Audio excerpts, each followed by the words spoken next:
সম্মানিত মুসলিম কারাম, নাইতে আমাদের এরকম একটা আদর্শের লোক হইতে হবে। দেখেন, কয়েকদিন আগে ঈদুল আজহা আমাদের কাছ থেকে বিদায় নিয়েছে একজন স্বরাষ্ট্র উপদেষ্টা, আমাদের বাংলাদেশের বর্তমান বাংলাদেশ সরকারের মধ্যে স্বরাষ্ট্র উপদেষ্টা যিনি, তিনিও এবার কুরবানি ঈদুল আজহার মধ্যে তিনি শরীকে কুরবান দিয়েছে। চিন্তা করছেন জিনিসটা, শরীকে কুরবান দিছে।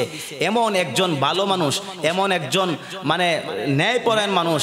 আমরা চাই যে আমাদের যে উপদেষ্টা মণ্ডলীর মধ্যে যারা আছে, প্রতিটা উপদেষ্টা মণ্ডলী যদি আজকে স্বরাষ্ট্র উপদেষ্টা মণ্ডলীর মতো হইতো, আমাদের বর্তমানে যিনি স্বরাষ্ট্র উপদেষ্টা মহোদয় যিনি আছেন, তিনার কথাগুলা, তিনার ব্যবহার, তিনি যে তিনাদের আইনের প্রতি যে শ্রদ্ধা, তিনি যে মানুষের প্রতি কত ভালোবাসা, রিস্কাওয়ালার সাথে কত সুন্দর ব্যবহার, সাধারণ সিপাহী পুলিশের সিপাহীর সাথে কত সুন্দর ব্যবহার, এমন লোক যদি স্বরাষ্ট্র উপদেষ্টার প্রতিটা স্থানে যদি থাকতো, আমাদের দেশে আর কোনো সরকারের দরকার ছিল না।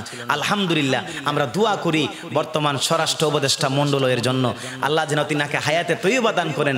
যিনি এত বড় একটা সরকারের উপরস্থ একটা স্থানে যিনি অবস্থান করছেন, তিনি শরীকে কুরবানি দিছেন। চিন্তা করছেন জিনিসটা, তিনি শরীকে কুরবানি দিছেন। তিনি চাইলে তো আগে যারা সরকার ছিলেন 20টা 30টা 40টা কুরবানি একাই দিতে পারতো। সুদের টাকা, ঘুষের টাকা, 2 নম্বরের টাকা, যত খারাপ টাকা, যত ধরনের দুর্নীতির টাকা আছে, টাকা দিয়ে এরকম কুরবান দিত।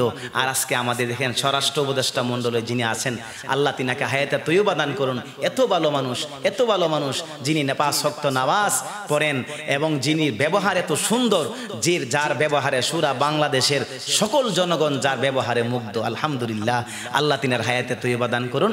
আল্লাহ দোক প্রতিটা আমাদের উপদেষ্টা মণ্ডলী যারা আছেন সবাই যেন স্বরাষ্ট্র উপদেষ্টা মণ্ডলের মতো হয়। এজন্য আমার সম্মানিত মুসল্লি বাবাজিরা, আমাদের এমন জীবন গঠন করিতে হবে আজকে যিনি স্বরাষ্ট্র উপদেষ্টা, যিনি এত সুন্দর ব্যবহার, এত সুন্দর তিনার দায়িত্ব, এত সুন্দর তিনার ব্যবহার, এমন একজন সরকার উপদনস্থ লোক যেন আল্লাহ যেন প্রতিটা স্থানের মধ্যে আল্লাহ দান করেন। কত সুন্দর তিনার ব্যবহার।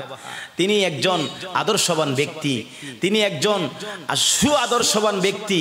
তার মধ্যে ইসলামের নৈতিকতা তার মধ্যে আছেন, তার মধ্যে নবীজির আদর্শ আমরা দেখলাম। কত সুন্দর ব্যবহার, কোনো হিংসা নাই, অহংকার নাই, কোনো ধরনের তার মধ্যে রিয়া নাই, অহংকার নাই। এত একটা ভালো মানুষ।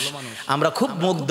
বাংলাদেশ যারা জনগণ আছি, আমাদের জনগণের পক্ষ থেকে বর্তমান উপদেষ্টা মণ্ডলের মধ্যে যিনি স্বরাষ্ট্র উপদেষ্টা যিনি আছেন, তিনার জন্য আমরা সকলে দোয়া করি আল্লাহ যেন তিনাকে হায়াতে তৈয়বা দান করেন, তিনার আব্বা আম্মাকে যেন মাফ করে দেন। অত্যন্ত একজন ভালো মানুষ, অত্যন্ত একজন নেককার মানুষ এবং নিরহংকার মানুষ, অহংকার ছাড়া মানুষ। এই একটা লোক আজকে তিনি স্বরাষ্ট্র উপদেষ্টা হওয়ার পরও তিনি হেঁটে হেঁটে চলতেছেন, হেঁটে হেঁটে দেশের অবস্থা দেখতেছেন, বিভিন্ন জায়গায় যাচ্ছেন, দেশের পরিস্থিতি তিনি দেখতেছেন। আল্লাহ তিনাকে যেন কবুল করেন, বিভিন্ন বালা মুসিবত থেকে আল্লাহ যেন তিনাকে হেফাজত করেন, আল্লাহ যেন তিনাকে কবুল করেন। সকল কোনা আমিন।